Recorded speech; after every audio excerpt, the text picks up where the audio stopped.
From Studio 1A in Tampa, Florida, comes a talk show that really feels your pain and tells you like it is.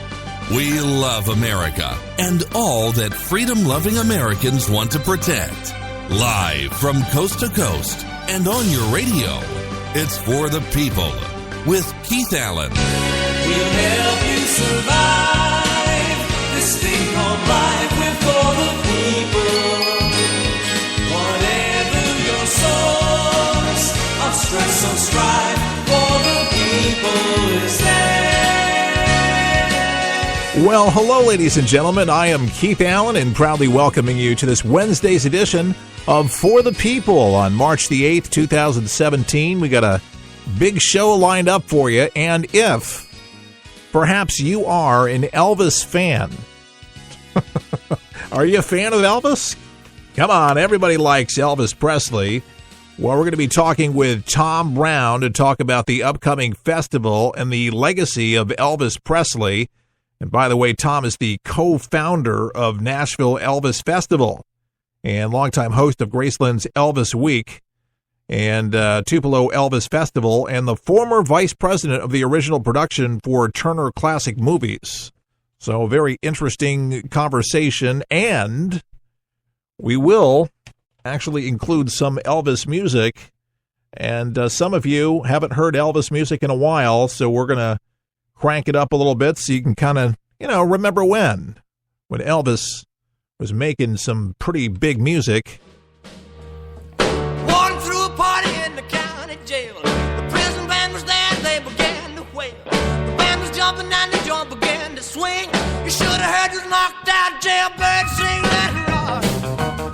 Everybody let it rock. All right, well, there's a lot of rocking going on in Washington trying to get this support for Obamacare replacement. There's so many things that have been kicked around, 2.0, Obamacare Light, and Rand Paul just running off of the mouth, and Schumer running out of the mouth, off the. They can't help themselves. They can't try to work with the Republicans, try to work for the American people, forget about the party, to try to put together something that works. Because if you're honest and you're a Democrat, you realize that Obamacare is imploding. It was a failure. It wasn't working. Just ask the people of Phoenix, Arizona. Just ask people from many states that are paying up the roof, can't pay for their medication. Listen, everybody knows the story.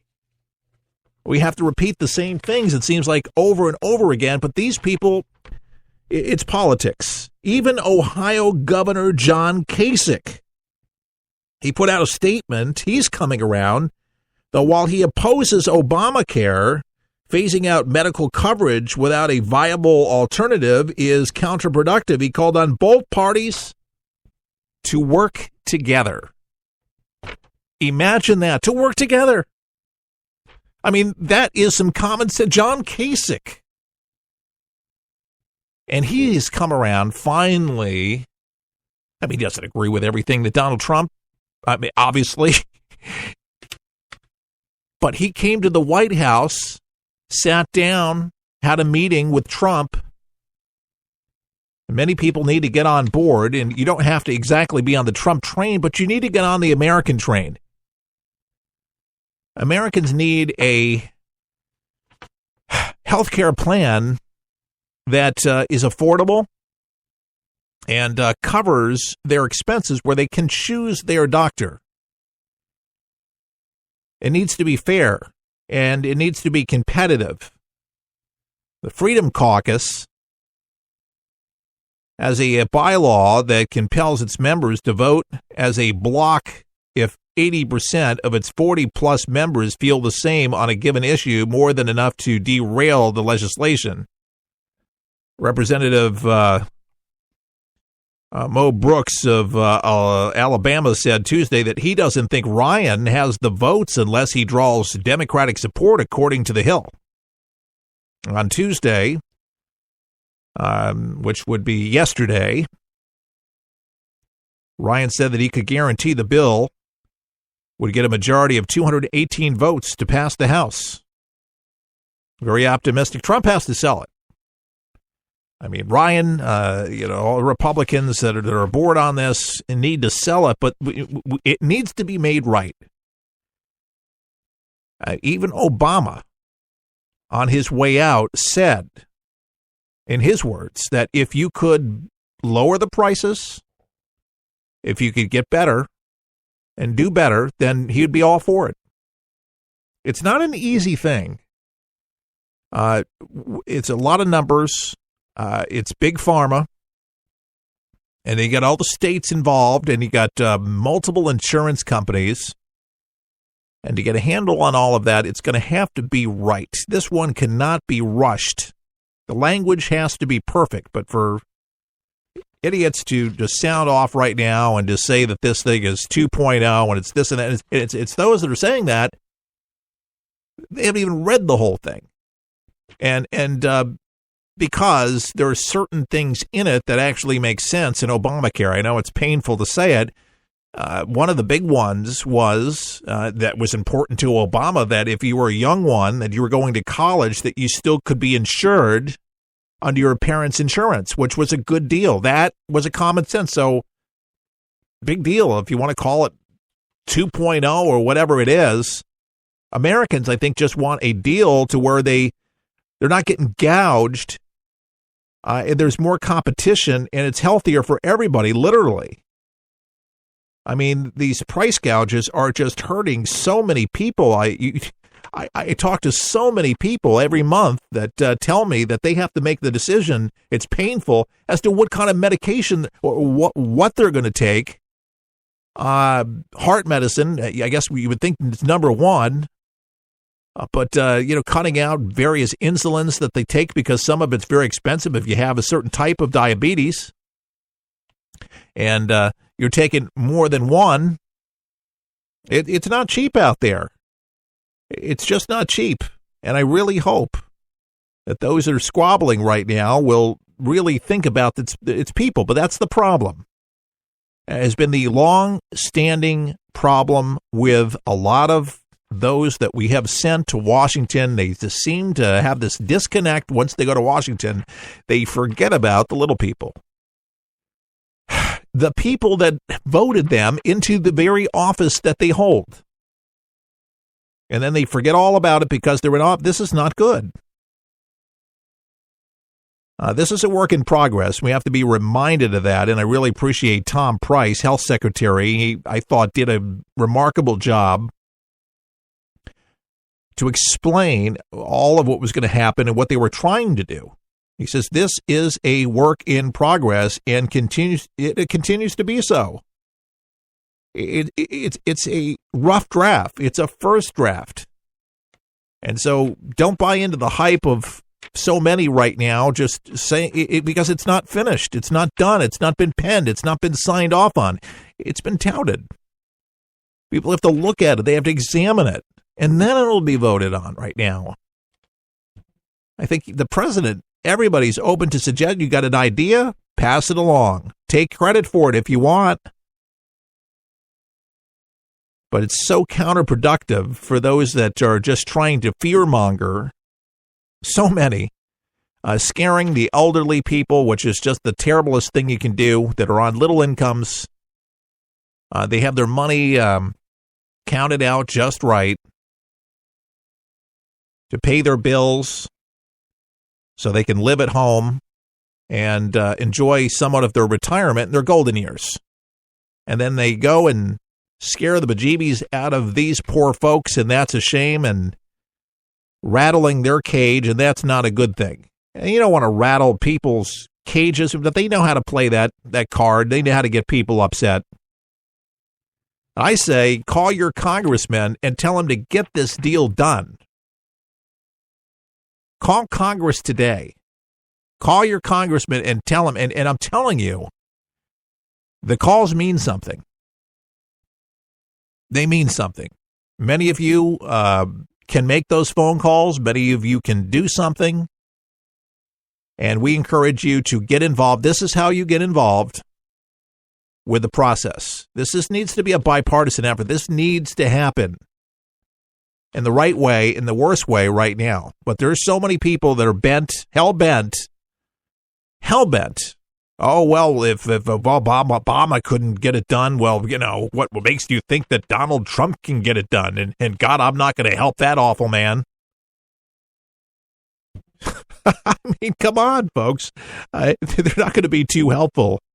And many of us knew it, but a lot of the squabbling is still within the GOP. It's not completely to the left. And so that's a hurdle, and hurdles that are going to have to be navigated through.